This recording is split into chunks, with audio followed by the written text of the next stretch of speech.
Gambaran kondisi aliran sungai tersebut adalah didominasi batu vulkanik atau bekas aliran lahar, dan terdapat air yang mengalir dengan debit relatif kecil.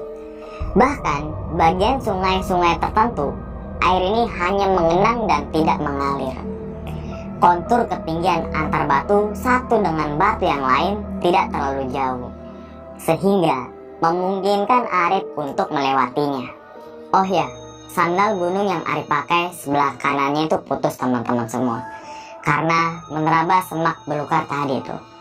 Maka memilih jalur aliran air lebih aman bagi kakinya yang tanpa alas.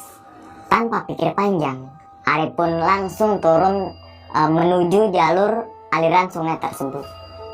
Setelah 30 menit jalan melewati bebatuan, tiba-tiba ada seekor burung hinggap di depan batu yang akan Arif pijak. Entah burung jenis apa. Burung itu mempunyai sayap berwarna biru dan ekornya berwarna kuning. Ukurannya juga nggak terlalu gede. Begitu Arif deketin burung tersebut, burung ini malah nggak terbang, melainkan pindah ke batu di depannya. Jadi kayak seolah-olah mau menemani perjalanannya Arif tuh. Dan ketika Arif sengaja berhenti, burung tersebut juga ikut berhenti. Cukup lama, burung tersebut hinggap dari satu batu ke batu lainnya.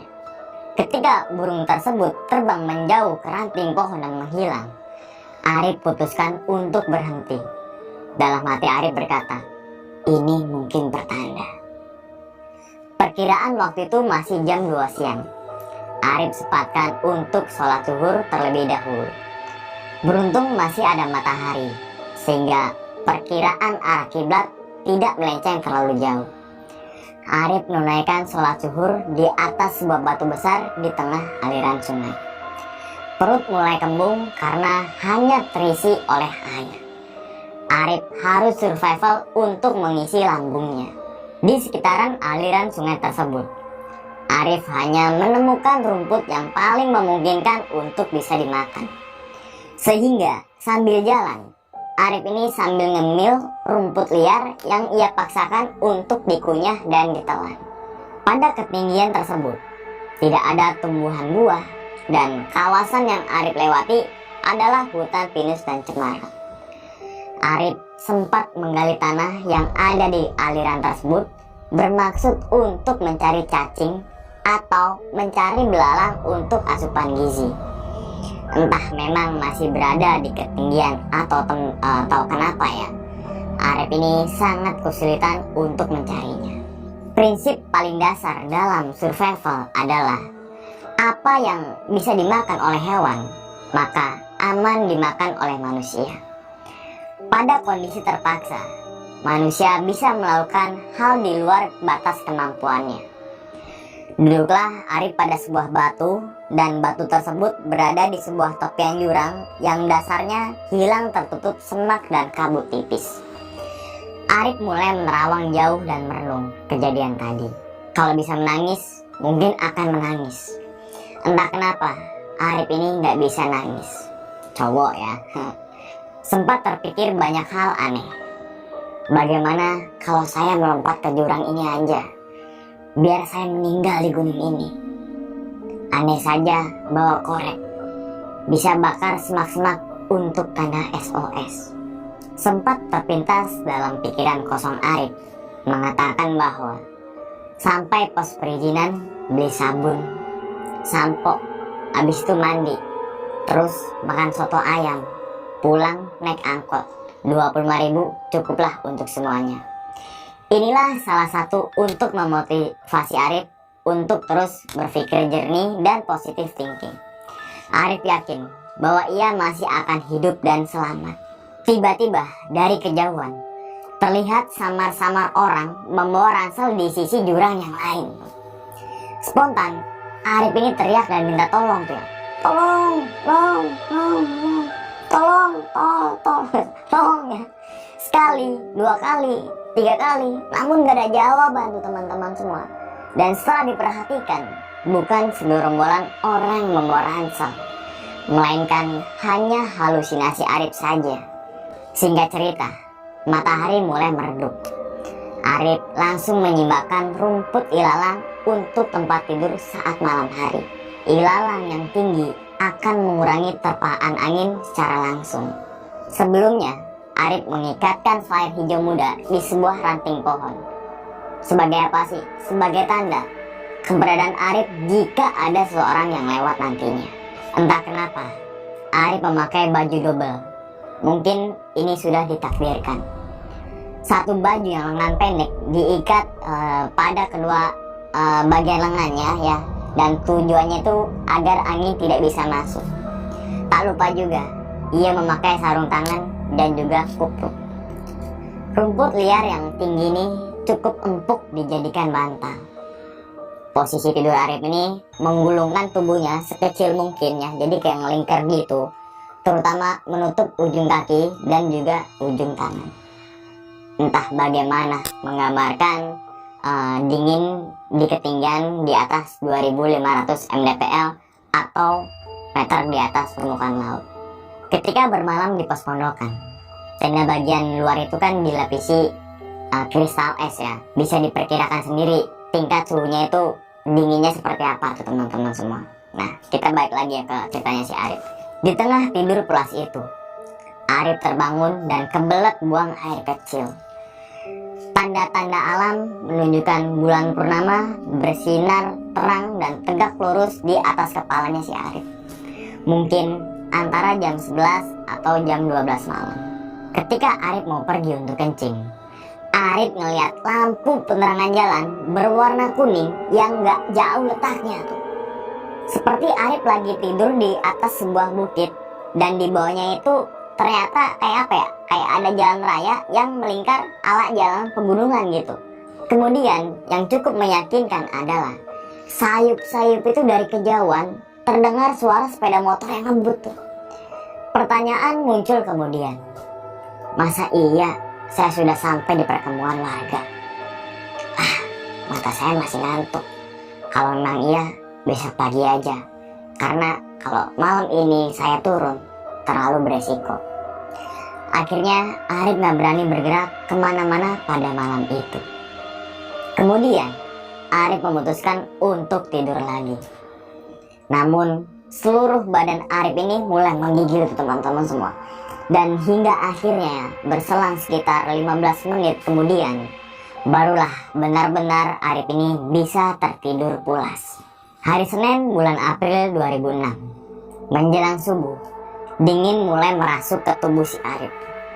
Seluruh badan itu gemetar melawan dingin, dan ketika bangun, lubang hidung dan mulut si Arif ini dilapisi oleh es tipis tuh. Sepertinya uap air dari hasil pernapasan menjadi kristal es. Kondisi mulai terang, tetapi matahari belum muncul ketika Arif mengambil wudhu. Arif sempatkan untuk sholat subuh terlebih dahulu, walaupun dalam kondisi menggigil serta darurat atau SOS. Apa yang Arif lihat semalam, yang berupa lampu penerangan jalan dan suara motor, ternyata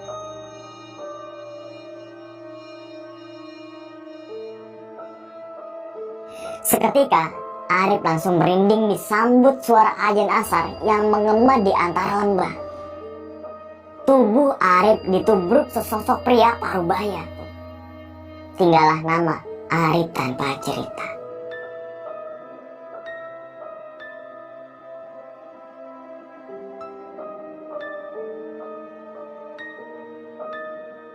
Gambaran kondisi aliran sungai tersebut adalah didominasi batu vulkanik atau bekas aliran lahar, dan terdapat air yang mengalir dengan debit relatif kecil.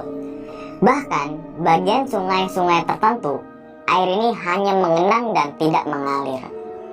Kontur ketinggian antar batu satu dengan batu yang lain tidak terlalu jauh, sehingga memungkinkan Arif untuk melewatinya. Oh ya, sandal gunung yang Arif pakai sebelah kanannya itu putus teman-teman semua, karena menerabas semak belukar tadi itu. Maka memilih jalur aliran air lebih aman bagi kakinya yang tanpa alas. Tanpa pikir panjang, Arif pun langsung turun menuju jalur aliran sungai tersebut. Setelah 30 menit jalan melewati bebatuan, tiba-tiba ada seekor burung hinggap di depan batu yang akan Arif pijak. Entah burung jenis apa. Burung itu mempunyai sayap berwarna biru dan ekornya berwarna kuning. Ukurannya juga nggak terlalu gede. Begitu Arif deketin burung tersebut, burung ini malah nggak terbang, melainkan pindah ke batu di depannya. Jadi kayak seolah-olah mau menemani perjalanannya Arif tuh.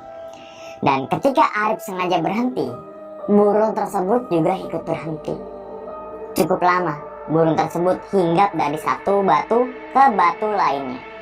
Ketika burung tersebut terbang menjauh ke ranting pohon dan menghilang, Arif putuskan untuk berhenti. Dalam hati Arif berkata, ini mungkin pertanda. Perkiraan waktu itu masih jam 2 siang. Arif sempatkan untuk sholat zuhur terlebih dahulu. Beruntung masih ada matahari, sehingga perkiraan arah kiblat tidak melenceng terlalu jauh. Arif menunaikan sholat zuhur di atas sebuah batu besar di tengah aliran sungai. Perut mulai kembung karena hanya terisi oleh air. Arif harus survival untuk mengisi lambungnya. Di sekitaran aliran sungai tersebut, Arif hanya menemukan rumput yang paling memungkinkan untuk bisa dimakan. Sehingga sambil jalan, Arif ini sambil ngemil rumput liar yang ia paksakan untuk dikunyah dan ditelan. Pada ketinggian tersebut, tidak ada tumbuhan buah dan kawasan yang Arif lewati adalah hutan pinus dan cemara. Arif sempat menggali tanah yang ada di aliran tersebut bermaksud untuk mencari cacing atau mencari belalang untuk asupan gizi. Entah memang masih berada di ketinggian atau kenapa ya, Arif ini sangat kesulitan untuk mencarinya. Prinsip paling dasar dalam survival adalah apa yang bisa dimakan oleh hewan, maka aman dimakan oleh manusia. Pada kondisi terpaksa, manusia bisa melakukan hal di luar batas kemampuannya. Duduklah Arif pada sebuah batu, dan batu tersebut berada di sebuah tepian jurang yang dasarnya hilang tertutup semak dan kabut tipis. Arif mulai menerawang jauh dan merenung kejadian tadi. Kalau bisa menangis, mungkin akan menangis. Entah kenapa, Arif ini nggak bisa nangis. Cowok ya.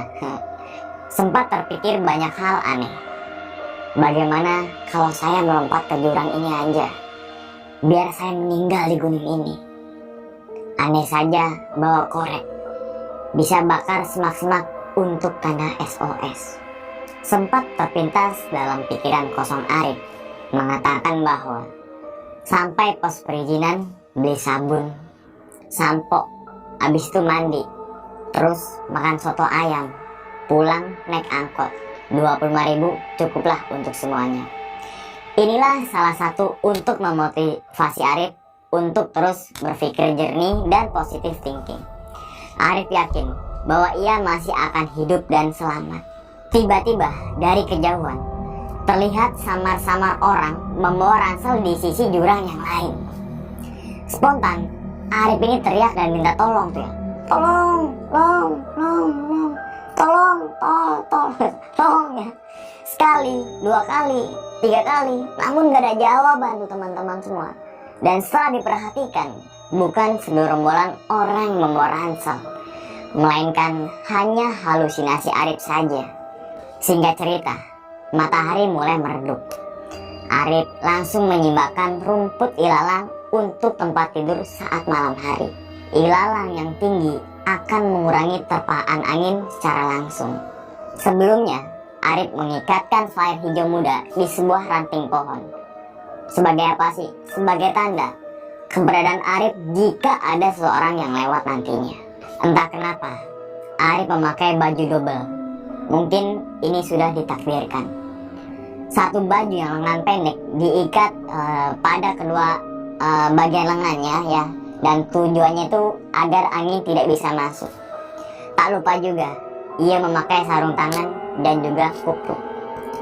Rumput liar yang tinggi ini cukup empuk dijadikan bantal. Posisi tidur Arif ini menggulungkan tubuhnya sekecil mungkin ya, jadi kayak ngelingkar gitu, terutama menutup ujung kaki dan juga ujung tangan.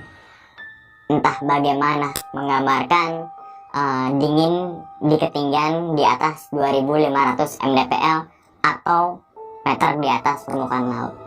Ketika bermalam di pos pondokan, tenda bagian luar itu kan dilapisi kristal es ya. Bisa diperkirakan sendiri tingkat suhunya itu dinginnya seperti apa tuh teman-teman semua. Nah, kita balik lagi ya ke ceritanya si Arif. Di tengah tidur pulas itu, Arif terbangun dan kebelet buang air kecil. Tanda-tanda alam menunjukkan bulan purnama bersinar terang dan tegak lurus di atas kepalanya si Arif. Mungkin antara jam 11 atau jam 12 malam. Ketika Arif mau pergi untuk kencing, Arif ngeliat lampu penerangan jalan berwarna kuning yang gak jauh letaknya tuh. Seperti Arif lagi tidur di atas sebuah bukit dan di bawahnya itu ternyata kayak apa ya? Kayak ada jalan raya yang melingkar ala jalan pegunungan gitu. Kemudian yang cukup meyakinkan adalah sayup-sayup itu dari kejauhan terdengar suara sepeda motor yang ngebut tuh. Pertanyaan muncul kemudian, masa iya saya sudah sampai di perkampungan warga? Mata saya masih ngantuk. Kalau memang iya, besok pagi aja. Karena kalau malam ini saya turun, terlalu beresiko. Akhirnya Arif gak berani bergerak kemana-mana pada malam itu. Kemudian Arif memutuskan untuk tidur lagi. Namun seluruh badan Arif ini mulai menggigil teman-teman semua. Dan hingga akhirnya berselang sekitar 15 menit kemudian, barulah benar-benar Arif ini bisa tertidur pulas. Hari Senin bulan April 2006, menjelang subuh, dingin mulai merasuk ke tubuh si Arif. Seluruh badan itu gemetar melawan dingin, dan ketika bangun, lubang hidung dan mulut si Arif ini dilapisi oleh es tipis tuh. Sepertinya uap air dari hasil pernapasan menjadi kristal es.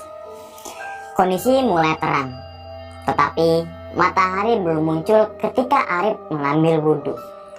Arif sempatkan untuk sholat subuh terlebih dahulu, walaupun dalam kondisi menggigil serta darurat atau SOS. Apa yang Arif lihat semalam, yang berupa lampu penerangan jalan dan suara motor, ternyata